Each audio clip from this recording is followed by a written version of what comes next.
বাচ্চাকে কেউ ধরার না থাকলে মাদেরকে এইভাবেই কাজ করতে হয়। যাক, আজকে টুইঙ্কেলের জন্য বানাবো শিং মাছ কাঁচকলা দিয়ে ঝোল। কাঁচকলাতে যেহেতু আয়রন থাকে খাওয়ানো তো খুব ভালো, কিন্তু কিছু বাচ্চাদের পটির সমস্যা থাকলে তখন তার সাথে একটু কলমি শাক পেঁপে দিয়ে দিলে সুবিধাই হবে।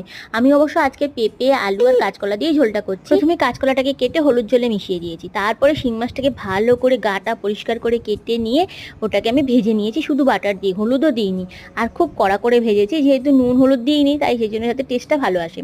তারপরে কড়াইতে আমি জিরে ফোড়ন দিয়ে প্রথমে কাঁচকলা দিয়ে কাঁচকলাটাকে ভাজা ভাজা হয়ে যাওয়ার পরে সিদ্ধ করে রাখা পেঁপে আর আলু দিয়ে ভালো করে কষিয়ে একটু বেশি করে জল অ্যাড করেছি।